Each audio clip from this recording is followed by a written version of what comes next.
Cheers, man. Cheers, mate. Doing it. Hell yeah. Thanks for having Good to us. see you guys. Yeah. Awesome. Well, just do me a favor, introduce yourself so people know who's talking and whose voice sounds like what. This is John from Swimming with Bears. What's up, guys? Alec from Swimming with Bears. Thanks for you guys for coming over and doing this, bringing some beers. Fuck yeah. This is awesome.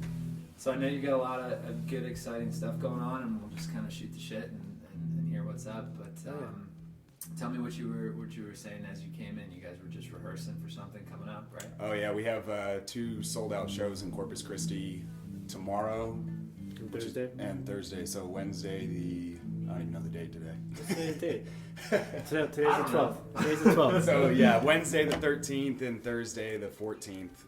We're playing with Sleeping with Sirens down in Corpus Christi. Cool. So this will be your first crack at some acoustic live stuff, right? No, we've done acoustic shows. Like we've done a bunch of So Far Sounds. Good. What else have we done acoustically?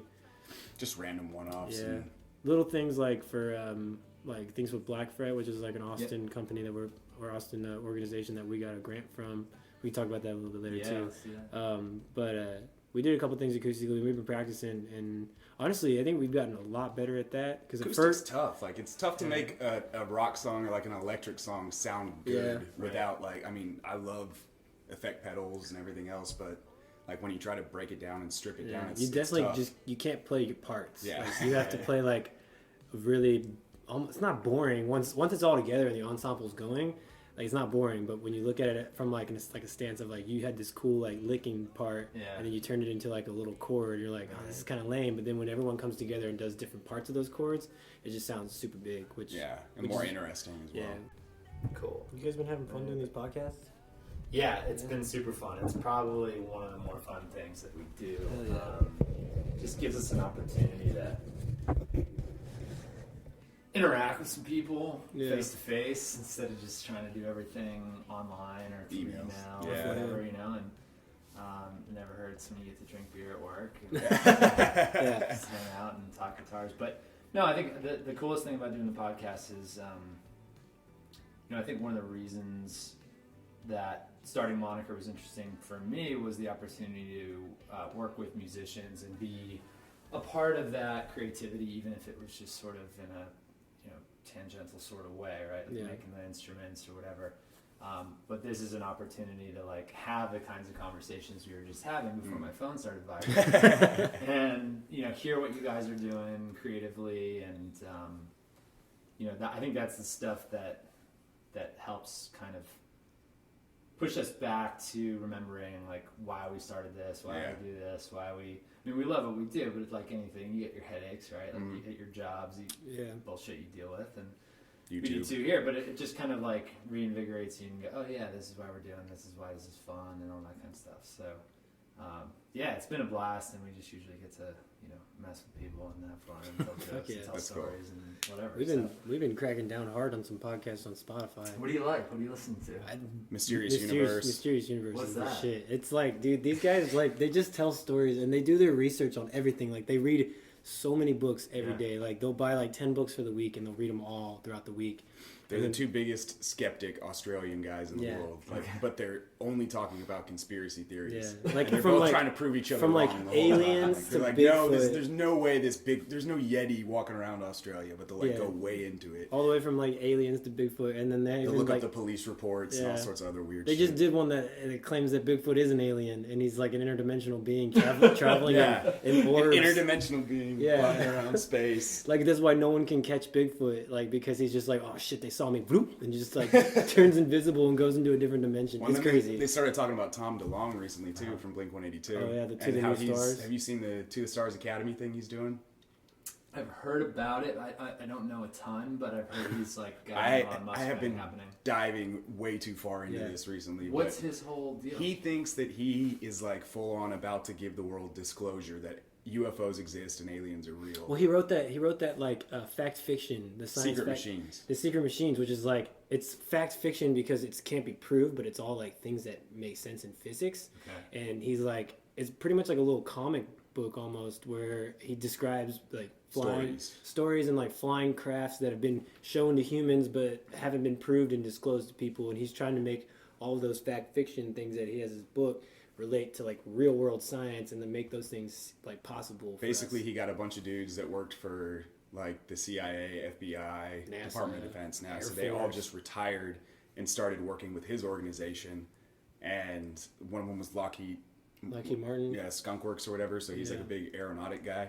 And they're basically saying like, we're going to design a spaceship that can bend and warp time. Yeah. And then also use the technologies that we know the American government has. And he's with like UFOs slowly leaking like little like details of the plans to do it. So like it gives people more interest in shit. He says he's going to post like videos of UFOs that the government has. And he's like, I've seen them. I'm going to show them to you. And if you follow him on Instagram, it's super weird and bizarre because he'll like post stuff and then you can tell someone called him and is like, Tom, get that shit off the internet. Yeah, and then it's gone. And then he deletes it. And then he'll go out on an interview and be like, yeah, I can't really talk about it now because I like represent all these other people. So like Joe Rogan had him on his podcast. And I'll have to check that out. Joe Rogan just, I mean, I was kind of sad about it because I felt bad for Tom DeLonge because Joe Rogan was just sitting there like, this guy's fucking insane. You can tell. I mean, a little bit of it, you've got to think like this guy's in his head like aliens, man. They're real. Like that's all he focuses on. Yeah. So. And meanwhile, this is the same guy that wrote pop punk songs with dick jokes. Yeah. We're gonna learn the secrets of the universe. Yeah, exactly. Guy, you know? Like, why is he the one that's going to introduce us to aliens? Yeah, I mean, Elon Musk was telling me. Exactly. Videos, I'd be like, all right, Yeah. it's about to happen. You know. And he said he was going to meet with Elon Musk to try and get some sort of like SpaceX program thing going with them, and then like that got deleted. Yeah. He was saying that like they were about to do some cool thing. But All these little things that he's like revealed too much has gotten like removed, and yeah. And all while this is happening, he has like a website where you can invest into his company. They've raised how much? Like $2 over $2 million million in like the last month and a half.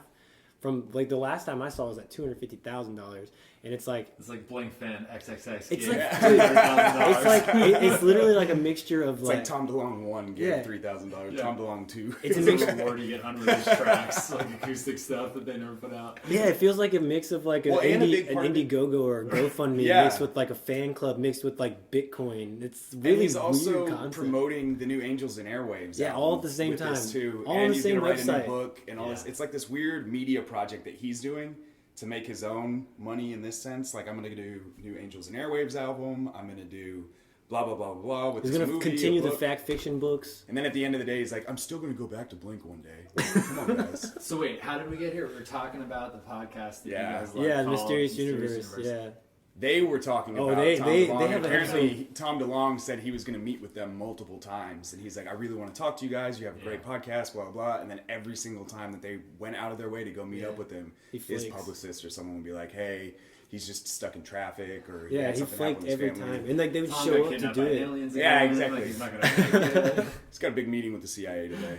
That's crazy. So yeah, I mean, I'm a fan of podcasts for kind of I think the reason that you guys are alluding to, which is people just getting super nerdy about the most random topics that you could ever imagine. Those are the most fun. Yeah. It's like how far can those conversations get taken? Yeah, and doing it in an entertaining way. And if Oh, you get yeah. a bunch of Australians sitting around, I'm sure like the language is funny and all that kind of stuff. Oh yeah, they definitely have like their little inside jokes that come back Yeah. from every like episode and shit, Yeah. which is pretty funny.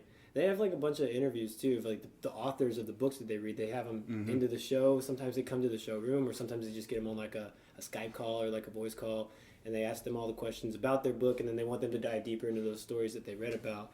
And they usually allude to all those stories before they get the interviews going. So they'll explain like a little bit of what they grasp from it, and then they get the author on it, and they tell them like the backstories behind the stories. Yeah. It's really fucking cool, man.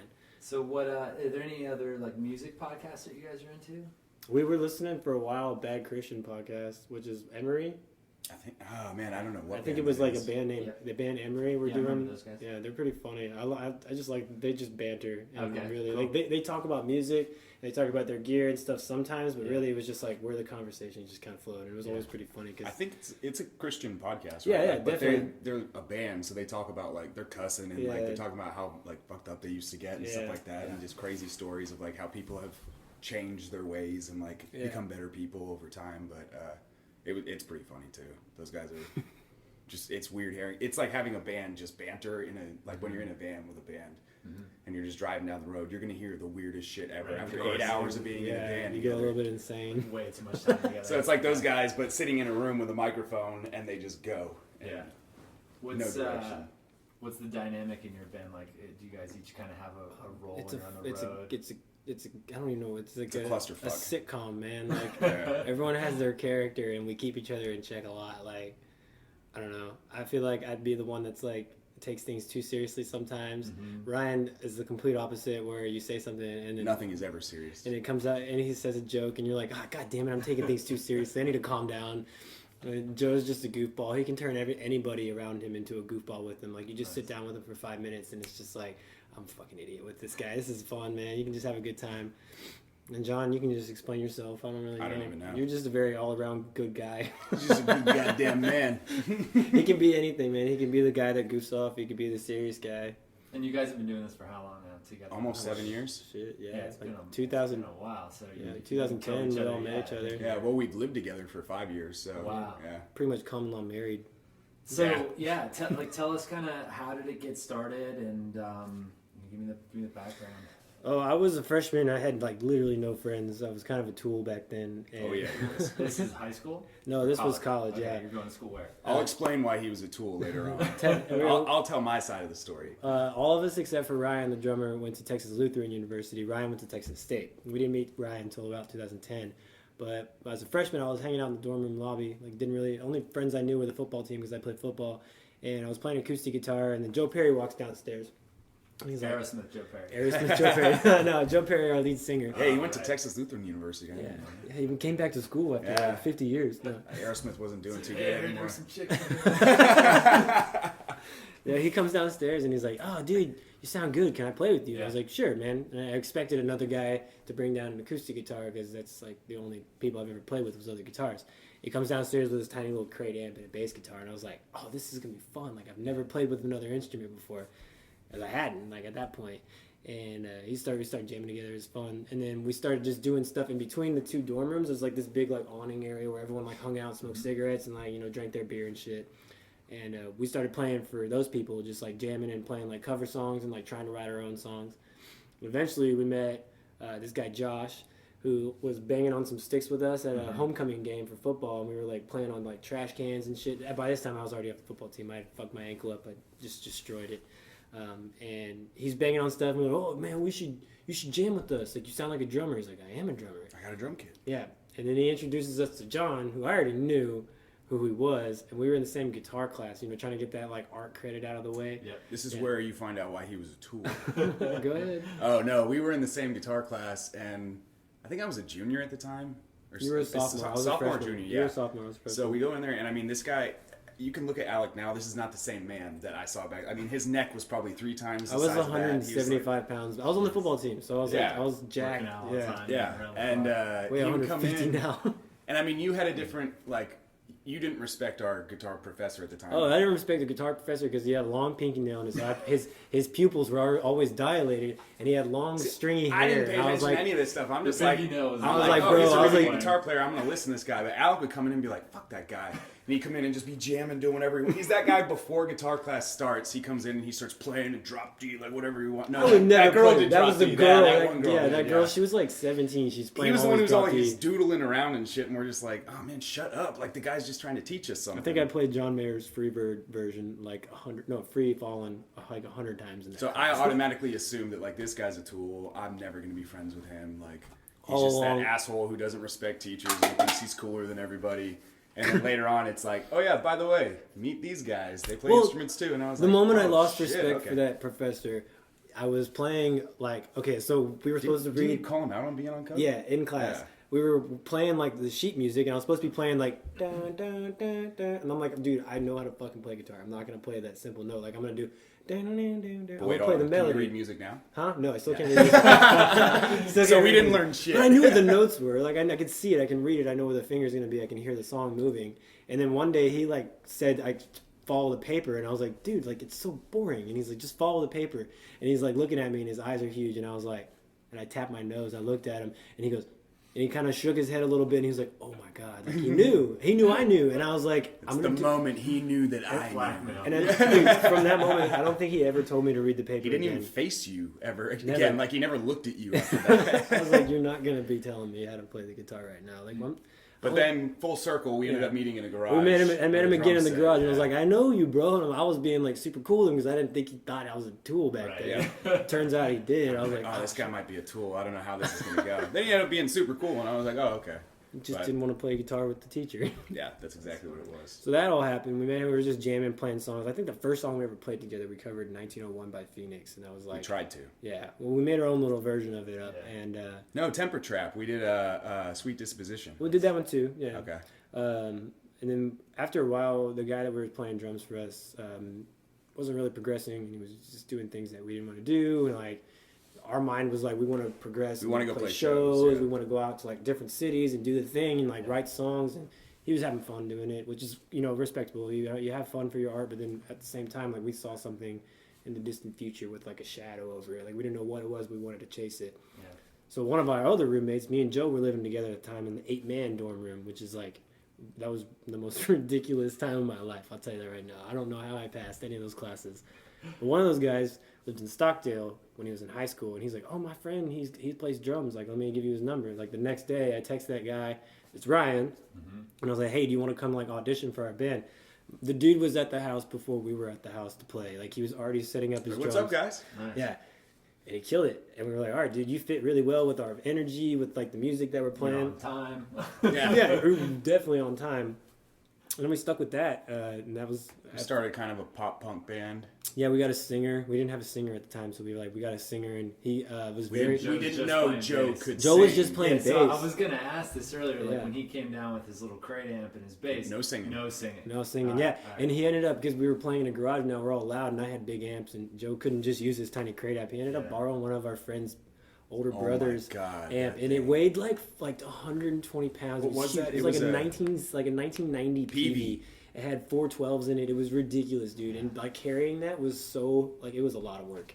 It's like now you look at bands and you like get jealous when you see those bands and get awesome tone from a tiny little amp. And you're like, they only have to carry that with them. That's amazing. He used to plug those monitor speakers into the back of it to make it even louder. Like he plugged monitor speakers into the outs and then stacked them on top. So this amp's like up to my shoulders now with like 212. And it still wasn't very loud. It was just heavy. It's still crappy as hell.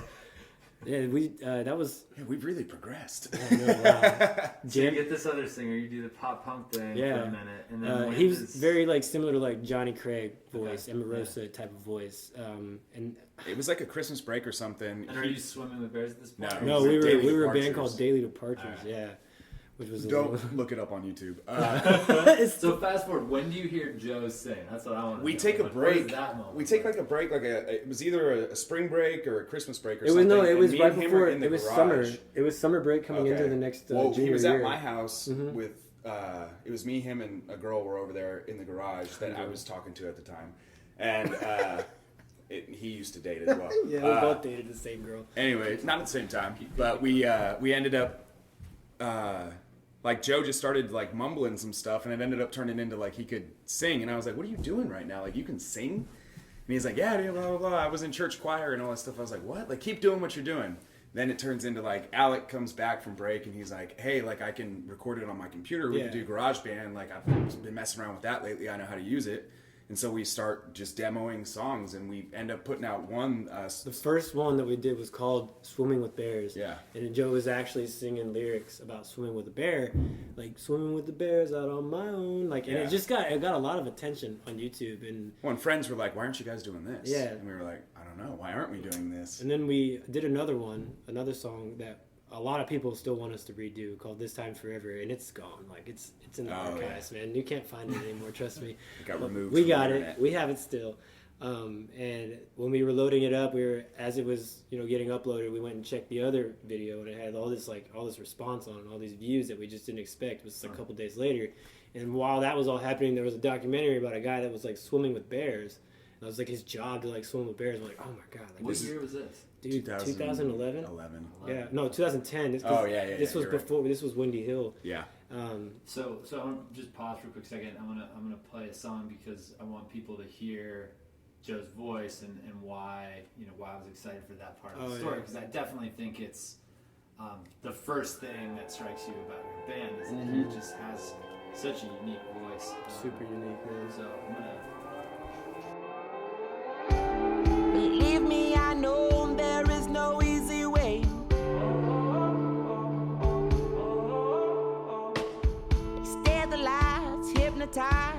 they feel no pain. So damn those who stand in my way. Make your move, no time to lose. Decide your fate. Shiver and crawl, and we rise, we fall. So live by the soul, and in the end, we'll have it all. And shiver and crawl, try not to bite the hand that feeds. So yeah, so you hear him sing for the first time, and not only is it like can he sing, but He's incredible. he has a distinct voice. Yeah. And, when I was working at Atlantic, the head of A&R said that he thought that the winning formula for a successful act, at least in terms of popular music on the radio, right? So not like jazz fusion or whatever, but like in terms of like pop music. What's wrong with jazz fusion? Was a great song and absolutely nothing. Huge fan, just not what Atlantic Records is into, right? No, but he thought that a compelling vocal and a great song are like the two. And very specifically chose the word compelling vocal. It doesn't necessarily have to be what you classically think of as a great voice. Right. Like Macy Gray, for an example, is somebody who had a compelling voice. Yeah. It was raw, it was weird, it was kind of like unique. It was unique is another way of saying it. Like Alabama Shakes. Yeah, Britney's voice is sure, crazy. For sure. And but I mean, even in its most extreme example, there's a dozen pop songs where someone can carry a tune and sing in key, but they don't have range, they don't really have dynamics, but if they have that character or that personality of their voice, it can kind of carry the day. The woman from Alabama Shakes, I forget her name, but Brittany? Yeah, she's an example of somebody who has both the range and the dynamics and the character and full package, like the whole deal. Yeah. But I think Joe's very similar in that the sound of his voice is just it's different. Yeah. Right? But he can also sing, he also has range, he can carry tune and all that kind of stuff. Yeah. But I think like that's a huge piece of it. There's so many people that can sing well but just don't have any character to their voice, and it's like, yeah, all right, you're hitting all the notes, but like I don't really want to listen to you. Yeah, where's the what next makes like you wow? different? Yeah, exactly. So it was kind of like almost all the bands in the '90s sounded just, like all sounded like that same thing. For a while, I thought that Stone Temple Pilots was Pearl Jam. This was when I was like 12, like 13. And you would have had me convinced that they were the same band for a long time, but then, of course... So who did you guys grow up listening to? Who were like some of the early influences? So my family, a lot of it was my dad was super into the Eagles for me, and then there was some U2 going on in my household before then, but whenever I got to buy my first like CDs on my own, we were moving from Nevada to Texas, and I picked up at Target. I remember getting the first, I think it was Chevelle CD, and at the same time, Audioslave had just put out their first album. So I picked up both of those at the same time, and that like just got me hooked. I was like, I want to do this kind of stuff. But over time, like obviously your taste develops, you change, you listen to all sorts of different stuff. But that was kind of where my interest in guitar started really kicking in, was listening to that kind of stuff. And I was more into heavy stuff at a younger age, and then through high school and like early on in college, I started getting into more like indie pop kind of stuff, and really just growing my like inner database of music in my head, I guess. So well, because I think the next thing that's cool about what you guys do after Joe's voice is the atmosphere that you create around it, and I think when I hear you say Eagles and U2 and indie pop, like all that sort of makes sense to me in terms of the bed of guitars that you guys put together to support his voice. And I think that those things together are what makes it really work, right? Like he's got that unique voice, but you've also created a sound around it that fits what he's doing. Yeah, what got you for influences? My mom was like very big on like not stifling my music taste. Okay. I could listen to anything. Like Lords of Acid at 10 years old was Well, something that was there in my I hope life. my mom hears this because I want her to know she should have let me get that Offspring album. I wasn't allowed to listen to any music that had the parental advisory on the front of it, so... I was allowed to listen to anything I wanted. My mom had great taste in music. Thanks a lot, Mom. So growing up, my favorite band was Metallica because that was my mom's favorite band. We just had so many different songs in common. But one of my favorite things was country music, like this like 90s that Really? country gold. Dude, I could sing any country song from the 90s you put on. I will sing all the words to every song that from that era. I know all of them. Your first little album you did on your own was acoustic, right? It was acoustic country, yeah. Was it really country? Well, I have like a high pitched voice when I sing, so it wasn't like, and it's soft. It was more of like a kind of like Smashing Pumpkins ish, like. But my playing was always like twangy. Like that's why I play like lead guitar most now. It's like all like different finger things because those are the hardest guitars to play. Well, those old school country guys all had high pitched voices. Right, yeah, hell yeah, man. Perfect for you. So I looked up to that musically, but then when I was 16, 15. I saw the movie Friday Night Lights, and Explosions in the Sky was like my shit. Like it is still to this day on my iTunes. I haven't listened to Explosions in the Sky in years, but it is still the most listened to album on my iTunes right now, and it's back when I was like 16 years old. Did you learn to play that stuff too? Yeah. So when I met him, I was really into post rock. So like all those real open like. Just like 2-note chords, 3-note chords, right, like This Will Destroy You, Explosion. Dude, This Will Destroy You. Oh my God! My favorite song ever by them was "They Move On," "Never Ending Lights" or "Tracks of Light." God, dude. Do you remember any of the licks from those songs? Yeah, I remember most. I still use like. Can you give us a little example? Oh, dude, I wrote this song called "Peace and Treason." Oh yeah. And it was literally based off the same chords from. Oh, that sounds nice.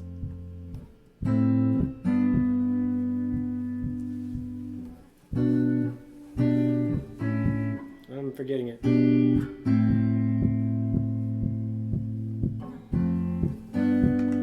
They were just like super simple, like things you left open for a while. Yeah. And then you'd add your own little things, you know? The first again, I hear that influence in what you guys do now. Of just kind of that, you know. How had that? 12, yeah, yep. That's like one of the first songs we wrote together. But it also had like a boom, boom, boom, boom, boom, boom, boom, boom, boom, boom, boom, boom. It was like a really cool delay that went with it, which is like, to me, delay. When I first learned how to use delay, I had this little PV 112 effects amp. It was just like a little one speaker, but it had all these different effects built into it. And delay was the first thing I ever learned how to like use as an effect. And the song was it "Car Underwater" by Armor for Sleep, or one of those songs off that album Life After Dying or whatever it's called. I thought delay was the coolest thing ever. So when I met them, that was like all I used. I use this shit out of delay until. What are you guys using for effects and stuff? Now lately we just did all these things with Gabe Simon in Nashville, and he was like, before we even started writing, he's like, I want you to do something for me. I want you to challenge yourself. I was like, what is it? He's like, no delay, no reverb. Try it out. Turn off everything and let's write like stripped down stuff. Yeah. Which and then was it was awesome to add it later on. Which was the best thing ever because it changed my entire play structure. Now, were you open to that originally, or were you like? I was totally open. I was like, dude, please. Like, I feel like I rely on it too much. But now I feel like the things I'm doing lately are more bass. Like if I had a bass guitar, it'd sound badass. But I'm playing like bass guitar on like electric, like things like I'm still in drop beats. Yeah, you're way low. Like stick bassy kind of stuff. Yeah. Yeah, like.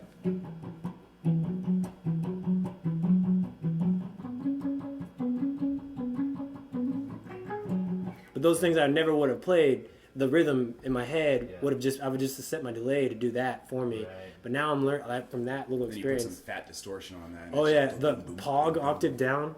God bless it. That's the best thing ever. And just make it really dry, not so wet, but where it's just underneath everything. So where it almost sounds like a bass guitar is like quietly playing the same notes you're playing. Yeah. That's like my new favorite thing now. John, what do you got? It looks like you're pulling up a list. I had to remember. I still have. He's got a picture of his board. It's I have a picture of my board, and then I also have like a list on my phone of stuff I want to get. You're gonna have to send that to me so I can post it with us. Because I'm obsessed with pedals now. Like it's an addiction and a really bad addiction to start. Yeah, it's a rabbit hole for sure. Oh man, it sucks because there's so many things I see by like Earthquaker. Mm-hmm. Like I see their stuff, or I watch like there's this new YouTube channel I started following that I sent you. Damn, what are they called? But all they do is 2-minute videos on pedals. Go for it, man. Ding dong. But they do these 2-minute videos on pedals that like it shows you everything you need to see very quickly. Yeah. And it's not like you have some dude who's like gonna talk for Guitar Center Pro, like God, right? 15 minutes of introing it. Yeah. And what's it called? What's the channel? Let me find it. I think it's called. Oh, I do know it. It's the Sound Parcel. Okay. And they've done, I think, like 6 or 7 reviews. Yeah, they're so quick far. videos too. But they do very obscure brands, like things a few of them I've heard of, but some of them I haven't. Right now, I have a Boss ME80 pedal board, which I use for. It's digital, so I use it to preset my songs with a compressor, and then I have a few like preset like delay and distortion for those. But on top of that, we have, going to Nashville, I got to use a pedal by a Carolina guitar company called the Kilobyte. And it's this analog delay, but it has a second button on it that allows it, it's like a feedback almost. Yeah, it almost like adds, there's like a little aspect to it that adds like an 8-bit kind of sound to it. But you can also like twist, there's one knob that you wind it and it makes it go... Nice. Like it adds this really cool build-up thing where like if you hit one big badass chord, you just get down there and twist it, and it sounds like the whole song's just building up, and then you cut it off real quick, and boom, you're in a chorus. You did that really well. My go-to is the Soul Food though by Electro Harmonics, and then cool. Mr. Black makes some really good reverb pedals out of Portland, Oregon, and I have one called Blood Moon. I got to play the Super Moon at the studio in Nashville, and I was looking up the difference between one called Super Moon and Blood Moon. And the Blood Moon actually can go 100% wet. So this reverb is just ridiculously out there and crazy. It has some cool sway to it as well. And then, that's just kind of like the path I took as I was getting into it. But I still have 20 other ones I want to buy now. So. Were you guys ever over here when the pedal shop was downstairs? Yeah. We did get to go check that out. So I don't know if you saw the Earthquaker has a rep in town named Doug, and he's got like 2 massive boards with basically everything they make on there. And I know that bands have come by to like borrow it before or whatever. So if you guys ever want to check that out, let me know. I won't give it back. Yeah. There's like 4 of those pedals by Earthquaker that I want so bad. Which ones are they? I want the Afterneath. Yeah. That one's my favorite one. There's the Dispatch one. I want that one.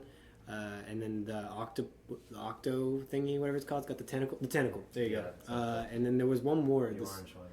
There was a space. I want the Arpanoid, Bit Commander, Bose, and Spatial Delivery. Yeah.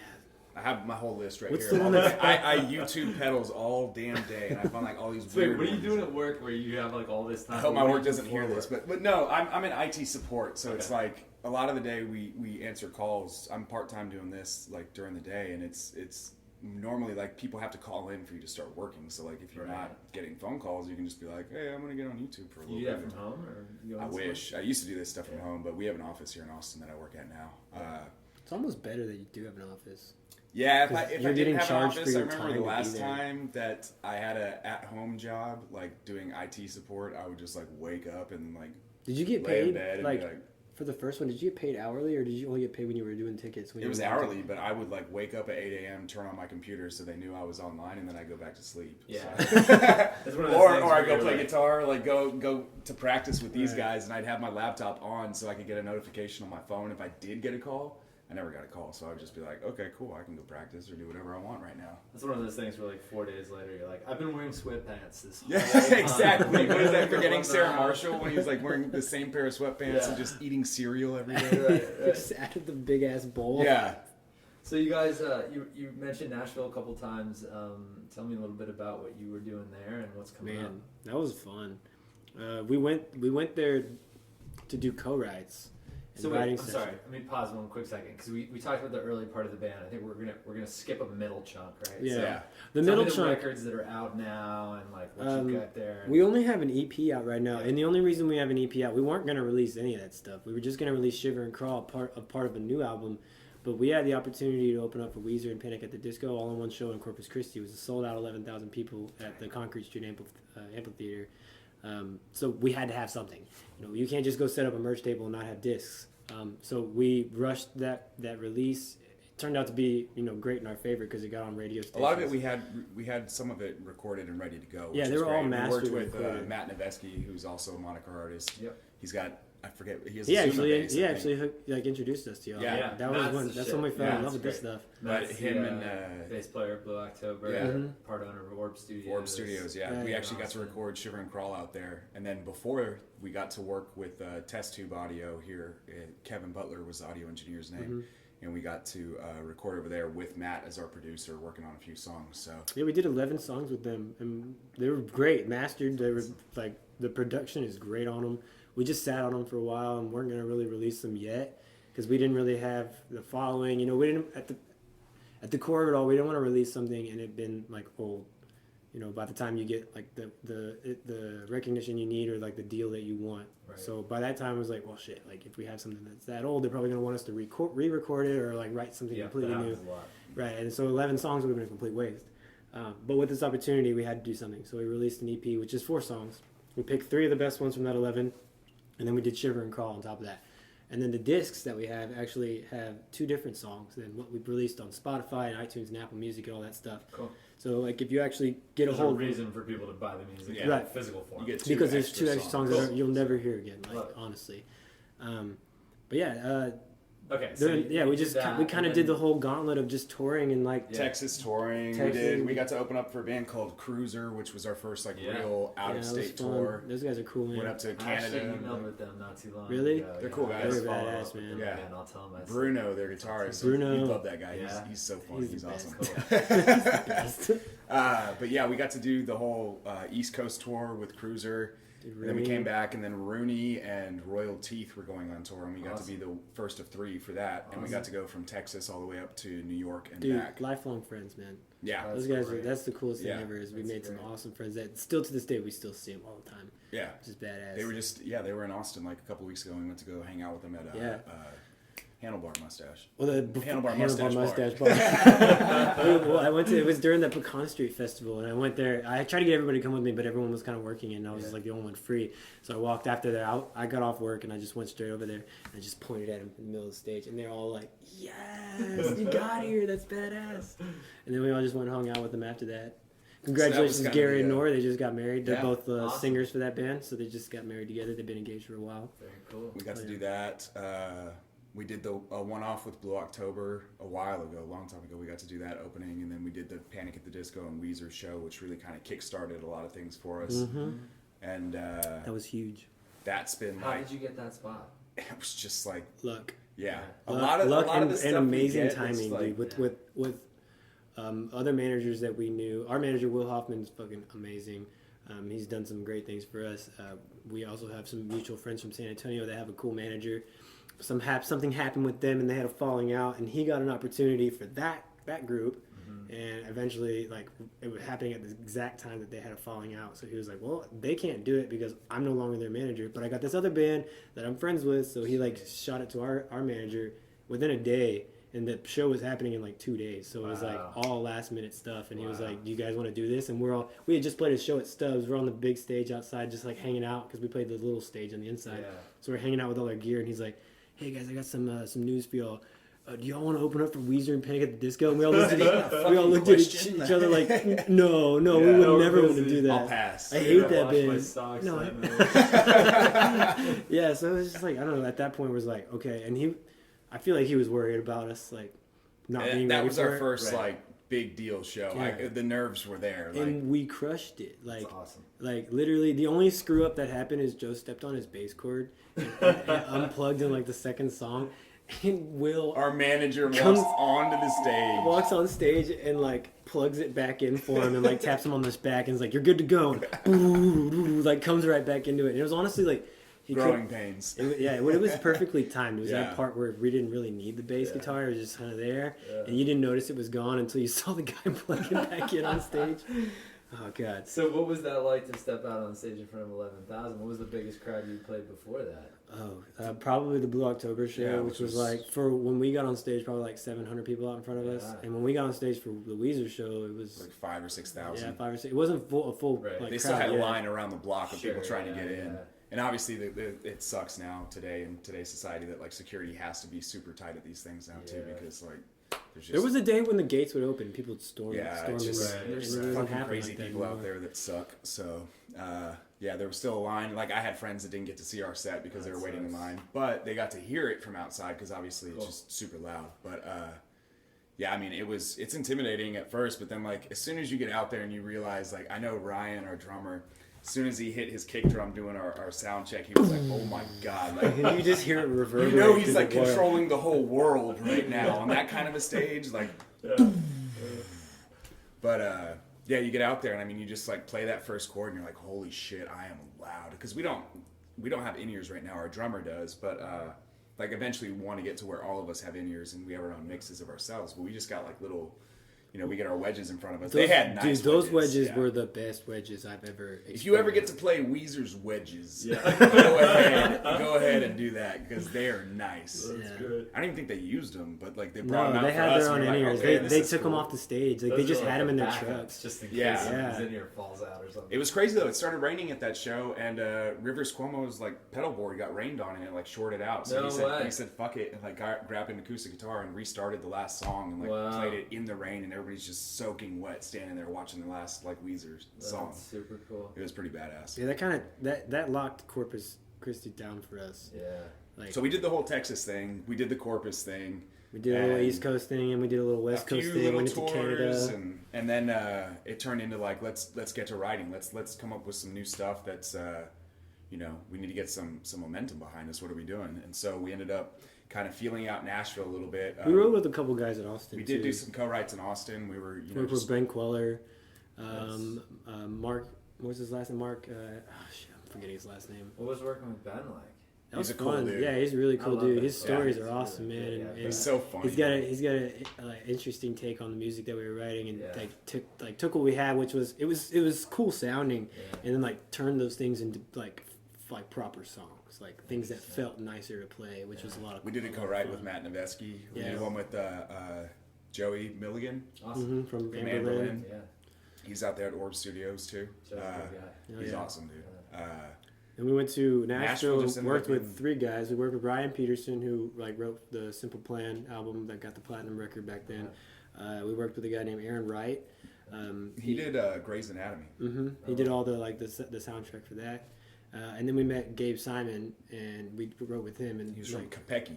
Capecchi, lead singer from Capecchi. Right. And he was also, he played keys for Foster the People. Oh, cool. Fell in love with that guy. That instant connection with everybody. We knew exactly what we were doing. It's like when you meet somebody and you're like, holy shit, how we not been friends before? We had 5 total days of actual proper writing and recording, and we spit out 5 songs that are like, everyone agreed, like, these are fucking hits. Wow. These are gonna sell. Like, we're gonna master these, we're gonna mix these, we're gonna release these.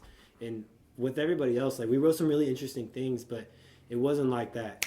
Holy shit. Like, you understand, like, when we were talking with Gabe while we were just writing and stuff, it's like, you understand what we're trying to do, you understand our sound, you understand our vibe, you understand, like, the project, you understand the projections of that project, and yet we just met you yesterday. We clicked with him. Yeah, really fast, man. And that was, and it taught, like I said earlier, it taught me so much about myself. Like, I don't play with all the same effects now because, like, I figured out, like, holy shit, your hands can do more if you just let go of those things that hold you down and, like, all those, like, different effects that you thought were crutches. It feels like we have this awesome big brother, but he's actually, like, the same age as me. He's our age, too.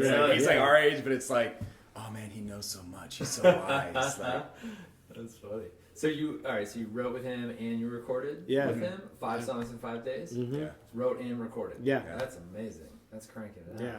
So what's the plan with those songs? So in January, we're going to release we're going to release the first one, I believe. It's called French Girls. Yeah. Cool. And I don't know if we can share it yet, but I played a little bit of it earlier. You didn't hear. It was before the whole podcast started, but I was doing bloom, bloom, bloom, bloom. It's really cool, man. It sounds like it's very like Tame Impala / like Portugal the Man / like the Police. Very like chunky and vibey. Here, I'll just do it right now.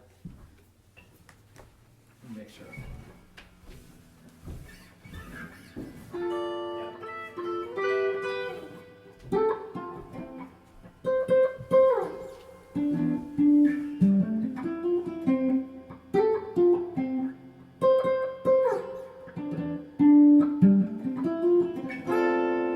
Just imagine like these. It's got really cool like pog effects on it, and it almost sounds like a symphony with distortion, like violins and strings. So it's like, plum, plum, plum, plum, but like it's all coming out of a guitar, which is I'm playing really that. awesome. He's playing that, and the bass is all playing that. So bass is playing that same chord progression. He's playing the low octave of that same chord or the same like progression of notes, and I'm playing like really high up on the neck with it. Just really cool, man. And we have this really awesome like '60s organ that plays in the back as like our background, back vocals and. That was the one song we were like stuck, weren't we? No, we were stuck on. We were stuck trying to figure out what to do, and then. Oh yeah, for the verses, and then finally I was like, Joe was playing the bass, and I was like, dude, I just tried to learn his bass just to like figure out the area that he's in to like maybe help me find something. And as I was playing with him, I was like, dude, that sounds awesome. I'm just gonna play your part with you, and everyone was like, okay, that works. Yeah. Do you guys have any like go-to tricks when you're stuck on an idea? I do. I leave the room and I listen to it through the walls, because there's a different like looking at people play and like seeing them play it. It's different for me. Like I get kind of frustrated when I'm looking at someone try to play something, and I'm like, okay, well, it sounds cool what they're doing if I don't look at them. So I'll go around the corner and like put my ear against the wall or outside, and I'll just hear like the. It's like the room next door filter, you know. And I'm like just making up my own little like lead parts. That helps me. I don't know. That reminds me of there's an awesome David Byrne song called Strange Overtones, and the lyric is something like strange overtones from the music you were making in the apartment next to where he lives, kind of thing. Oh shit. He can just like hear part of it through the wall, and he's singing about how he's like harmonizing with this woman who's making this music, who he doesn't really know, and his vocal in that song is just like classic haunting David Byrne, kind of creepy but like super catchy, and it's anyways, check it out. It's a good song. I will definitely. That's pretty much like the way it helps me a lot. Like when we get stuck and get that writer's block, I'm like, keep playing that. I'm gonna go over here. I'm gonna go downstairs. I'm gonna go outside in the backyard, smoke a cigarette, listen to what you're playing. I'm one of those people too. Like I like to expand out if I get stuck on something. Especially lately, I've been really getting into like now I have. We all use Pro Tools usually, but I have I got some free sample of Ableton with that little. So I've been using Ableton a lot lately, and I've just been practicing keyboard and like just doing weird shit with keyboards because I mean. It's not that complicated. It may seem intimidating at sometimes, but like once you get into it and you just start playing, it's just a piano. Like you can do whatever you want. So a lot of the times, whenever I get stuck on something on guitar, I'll be like, "Let me just set this down for a second." Yeah. I don't know how to play drums, so I'm not gonna even try to do that. But I could play bass, or I could go to like a piano, and I'll just like try and come up with something on piano and see if that like expands my grasp of the song, and just be like, "Hey, you know, I've got this idea right here." Yeah, you came up with the organ. For a French girl. That's what I was saying. We got stuck. Yeah. Before we even wrote the song, we didn't know what to do. And everybody was showing, they were pulling up the Dropbox, like, I got this thing that I recorded. I did this. And we're like, nothing's really like clicking. And I was like, I'm going to get out of here. And I was like, hey, Conrad, what's this? Our audio engineer, Conrad Snyder, like the best dude in Austin or in Nashville. He's crazy awesome. Such a nice guy. And he's got these cool, amazing, like random keyboards. Probably like everywhere. 30 of them all over. Like the walls are surrounded. Everything is just different pianos and keyboards. So I walked into this room and I was like, "What's this one?" And he showed me how to turn it on. I was like, "It's like just an old school electronic church organ." It was like a mix between a Wurlitzer and like a proper organ, like a church organ. It was a really cool sound that it had. I was just fucking around on it. I was just goofing around something. And I hear one of them say, "You better remember that." And I was like, I fucking don't. So I don't know what you guys are talking about. And then Gabe comes running in and he's like, "What were you playing?" And I showed him where my fingers were. He's like, "Okay, get the fuck out of here." And I was like, okay, what just happened? And then like the song just started right there, and I was like, holy shit, like what just happened? That's gonna be our first release. Yeah, there it is. So you came with all this prep stuff, like snippets, and none of it got used. And none of it got used. Something out on the spot. That's the thing is like we constantly have to get like a task cam and like different recordings of everything that we're doing because every day you might come up with a lick that's awesome, but it might not fit in today with what you're doing, but you can go reference it later on and be like, oh shit, I forgot I did that. Like this would fit perfectly for what we're doing today. So that's been a big part of our new like dynamic with the band too, is always recording stuff. And then when you get to Nashville, you've got all these ideas, or when you get to where you're going to record, you've got like 20 ideas that you want to show to a producer or co-writer or anybody, and they'll listen through it. Usually you send it ahead of time so they get a little bit of prep time, but they might just get like a spark of an idea and be like, well, I really like this thing you did right here with the drums, why don't we build something off of that? Or sometimes they recorded their own stuff off of our ideas and like made like a sample thing for us and was like, that's like, I listened really to a lot cool. of your music and I wrote this bass line kind of like it feels like what you guys are doing, and what do you think about this? And they like show it to me. I was like, damn, that's actually like it's pretty good. Yeah. What do you think it is that makes you gel with a guy like Gabe but not somebody else? I think the humor. Like, I think it was humor and personality. Stuff. Yeah, it was personality a lot. Like I feel like I understood everything he was saying. Is that important because it makes you feel like a certain way? Like I think it makes everybody feel like they click and they feel even. Like for example, we've worked with some people that like we know music theory like as far as like the patterns that they use, but if you start throwing names for things out, we don't really understand what you're saying. Play an F sharp. Like, what? Oh shit! Like I gotta look that up. Hold on. I know. Like, our vocabulary is not that great when it comes to music theory, but we understand the concept. We understand the feelings that it creates, and like working with Gabe would be like, I'll be like, hey, make it sound like, and he's like, oh okay, and he does it. Or like we were doing some keys for another song we're gonna release called Bright Lights. And it was like this weird, like vibrato, like high pitched, like squealing square synth sound. It was like wee, like really Scooby Dooby sounding. And I was like, dude, just like think, like just cluck it, like just hit it barely, like just poke it. And he's like, okay. And he's like, bing, bing, bing, bing, bing, bing. And I was like, that's the one, dude. And like just using your mouth to communicate like that was so was awesome for us. But that's just when you click with somebody like that, you just have that. It was almost like, and it was weird too. Our manager was like, I don't know, this guy I'm like really gelling with. I think that you guys are gonna like fit in perfectly. He knew. He was like the third party's perspective. Like he's kind of like them. This would probably work really well. But once we got there, it was just like. It's like meeting someone you feel like you've known for a long time already, and then also you learn how to, and that's the biggest barrier between a lot of musicians, I feel like, is when you're going in to record something or to do something, is that barrier between like what you consider a pre-chorus and what I consider a pre-chorus, or like a bridge, or what you name it, what your name of things. Some people call it the middle eight or something like all that stuff, and it's like with us, we could just be like chorus, post-chorus stuff. We never really did chorus, post-chorus. We did pre-chorus, chorus. But it was like it changed the game, I think. And there'd be. So we had this original song that the intro was a section of guitars, and he ended up putting on his little computer like projector screen up there, like, oh, we'll do this part, verse, intro, then you do the intro again down here, and he's like just using our terminology of what the intro was to put it as an actual like pre-chorus. Because ultimately it doesn't fucking matter. No, it's just but just get the message. This section right here, what do you call this section? Let's do it. And with him, he just knew exactly how to get through to us, like the message. And the message was this. I played in a band with this guy who was just the master at naming the sections, not in a way that like anyone who wasn't in the room would understand, but if he played something that was like, to him it sounded like duty snakes, like it sounded like when he was playing it was like duty snake, and he'd be like he'd just call it duty snakes, and I just remember like specifically that one. That's amazing. Then, he'd be like, all right, we're gonna play duty snakes 4 times, and then we're gonna play like this other thing, and he just had that's awesome.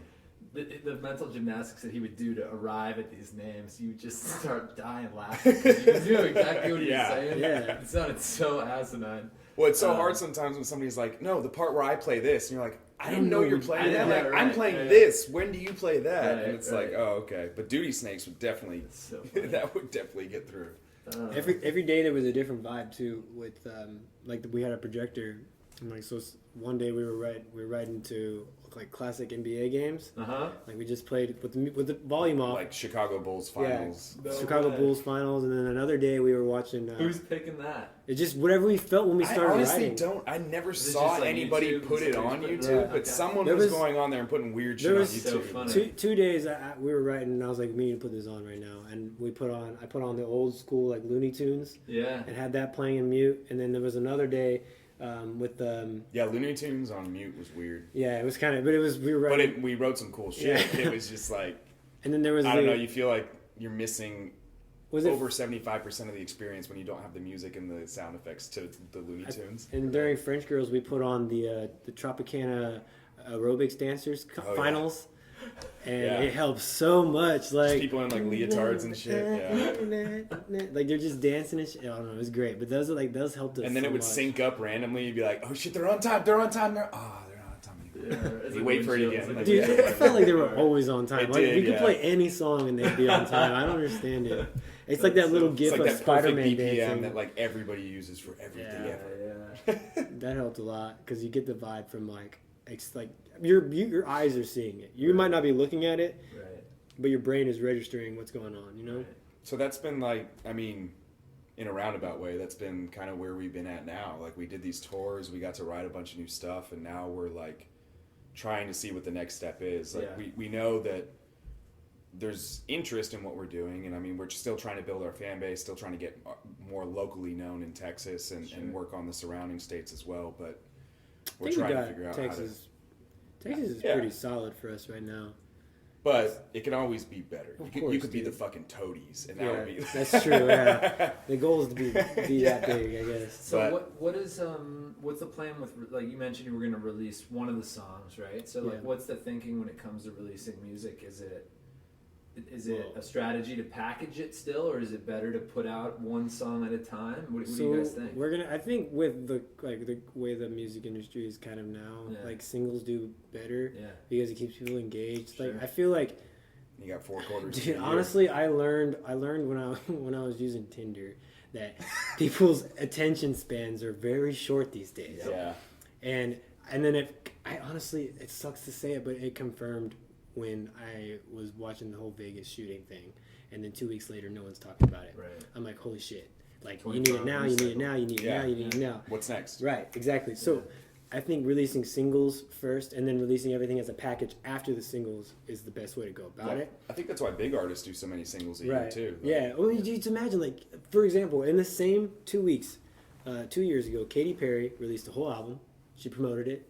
And it only made like 5 or 50,000 album sales in the first week or first day, and then Beyonce released a single overnight, didn't tell anybody, and it made like 2 million sales on one song in one night. Yeah, that surprise factor, that like here you go, here it is, take it or leave it. Yeah. That thing I think grabs exclusivity. People. Right, it grabs people a little bit more tightly because it's like, holy shit, this fucking song she just found this new song that nobody knows about. Right, everyone expects to hear that album, right? And then you show the one song, and it feels more special, I feel like. Which is crazy because it's ass backwards from what it used to be. Like, Totally. It used to be like, let's build an album for 2 years, and we're going to put out the most ridiculous, badass album ever. It's going to tell a story. It's going to have so much to it. And it made sense for the time and the way that things were distributed. You know, you couldn't release a new CD like every month.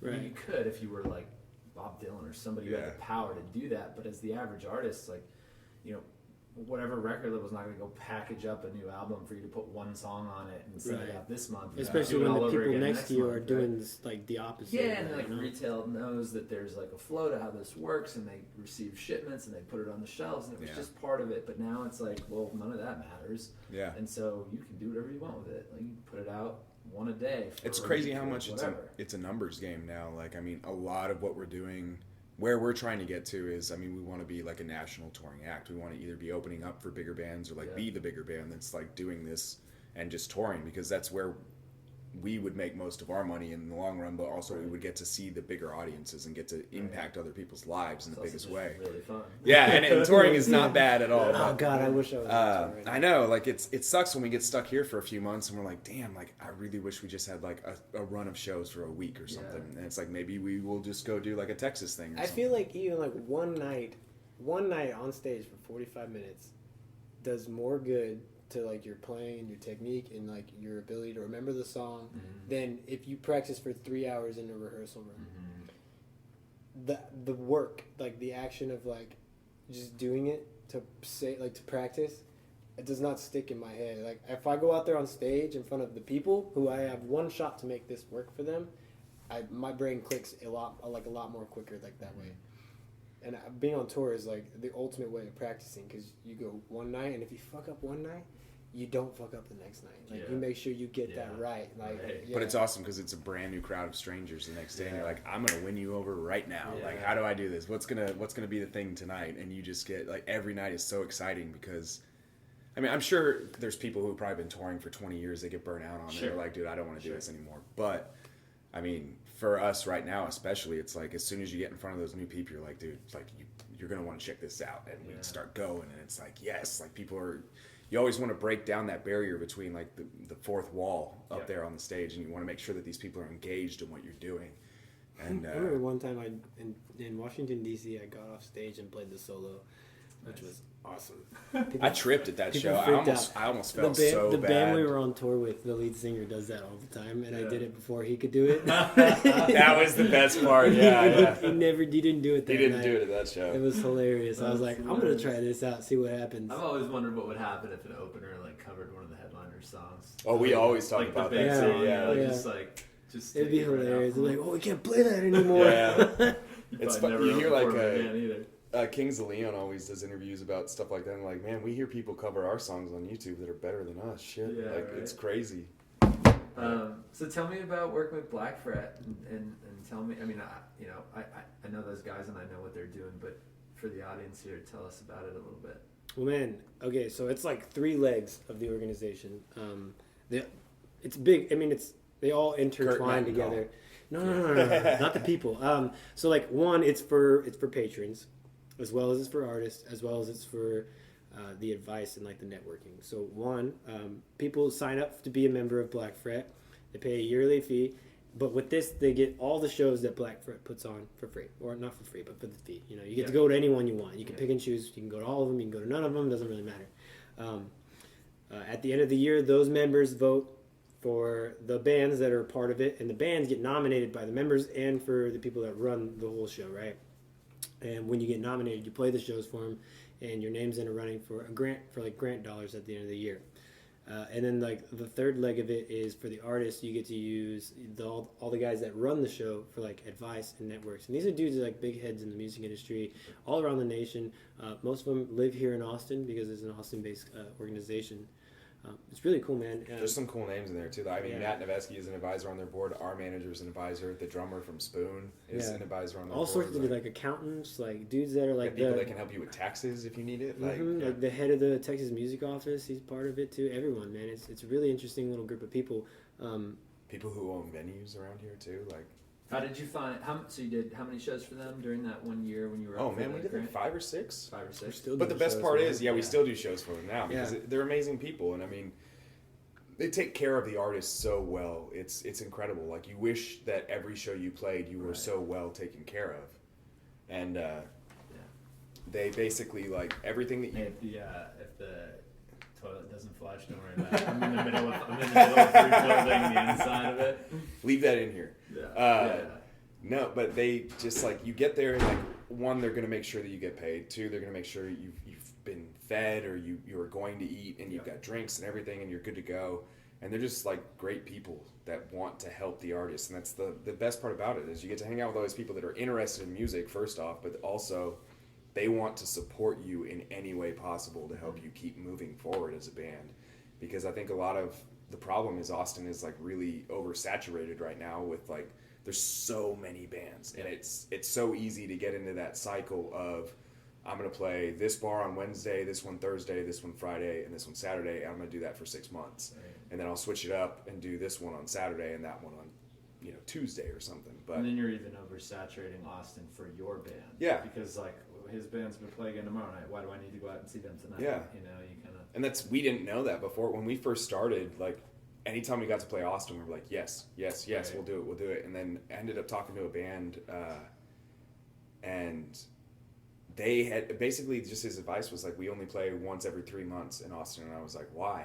Like, you're in Austin, you live in Austin. Why wouldn't you play here more? He's like, you don't want to just overflood them with your music. You want to make it seem more of like a rare experience when you come to Austin. Like, you just want to make sure that they know that you're not just always going to be that guy that's at the bar playing the show and you're the bar band. Like, right. You want to make sure you're the band that is.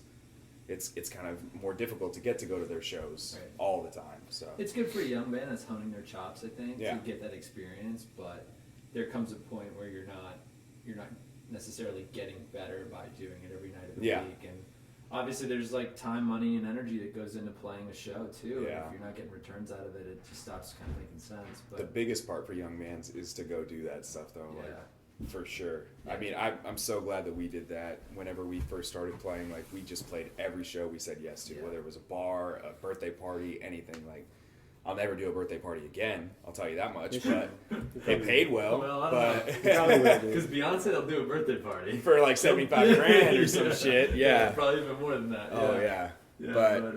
But playing the Black Fret shows, it's a different audience probably than what you're used to seeing. Mm-hmm. Oh yeah, man. And it's kind of a sit down environment a little bit more, right? Or at least the couple shows that I've been to have been.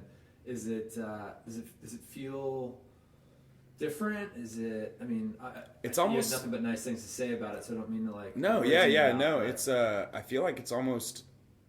People are super interested in what you're doing. Yeah. So when you get off the stage, like, it's a lot. Not more rewarding than a live show, like if we're playing with Weezer or whoever, like doing something like that, but like it's more rewarding in the sense that people want to know more about you. So when you get off the stage, they come up and they're like, hey, what's your name?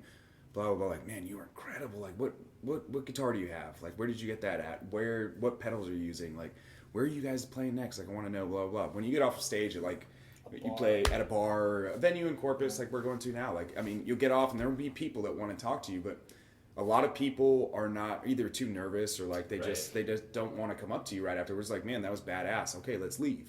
Right. And these people are like, no, seriously, like, I want to know everything about you. Like, what are you doing? Like, what's the next step? How can we help you? Yeah. Who can we put you in contact with to help you? Yeah. And that's the biggest part, is who can we put you in contact with? Because their network is amazing, and the people there that strong too. Yeah, they find out what you're lacking in. Maybe you guys don't have much merch, or maybe you're struggling putting CDs out at a good price and like someone's screwing you over, or maybe you don't have a manager, maybe you need a booking agent, any of that stuff. Like, they have the network to help you find that route and like get to where you need to be to help you be successful. So cool. And after the show, the people who are just patrons of it they paid to be there anyways, and they had a great time. So they'll just come up to you and be like, man, I just want to shake your hand and buy a CD and a shirt, dude. Like, you guys are awesome. Yeah. But it's a lot of fun, man. Cool. And then during the shows, you're not playing against the crowd. You know, you play at a bar and everyone's like chit-chatting, talking, yelling louder. You are not allowed to talk during a show. Yeah, it's written like all over the walls of these places, like no talking during the sets. Like, they understand it, they get it, it makes sense. It's treated much like the ballet or the opera. Yeah. I don't know if you mentioned that before, but but yeah, they have like intermissions where like you get up and go get your drinks and have your conversations for 15 minutes. Of course, while all that's happening, the band's setting up, which is normally like a normal show. But by giving you that opportunity to go do that, they know to, like, when the music's playing, you just don't have those loud conversations. Mm-hmm. And it is that whole like patron mindset that, you know, I think tees that up very nicely. You know, I mean, they're sort of not stealing another model, but kind of like applying something else that people that maybe do support the ballet are familiar with, and then they go like, oh, all right, like there's some etiquette here, there's some like ways to behave or ways not to behave, and they kind of they understand what that is ahead of time. People like myself who aren't accustomed to that just kind of fall in line, because you're not going to be the only assholes talking. You know. But I went and saw one of the shows. Leopold and His Fiction. So great. That's a great. They're incredible. Played. Yeah, it was really fun. He's an exciting guy to watch Dude, play he was killer. I loved him. He was so great, and it was so funny because Danny, who works here, went with me.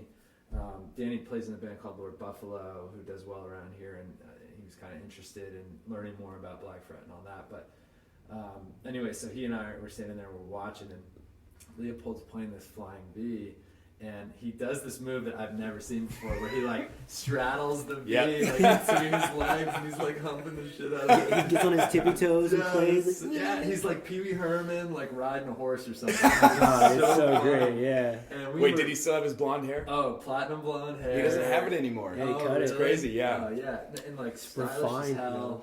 He was great, and like really like motivated the crowd and like got them into it. Yeah. And, like the intensity in his eyes was just like I was like intimidated, but but it was really good. And he does it all wearing like a full-on suit. Yeah, he had it's like, damn, dude, how are you not splitting your pants right now? Yeah, or sweating your butt off or whatever.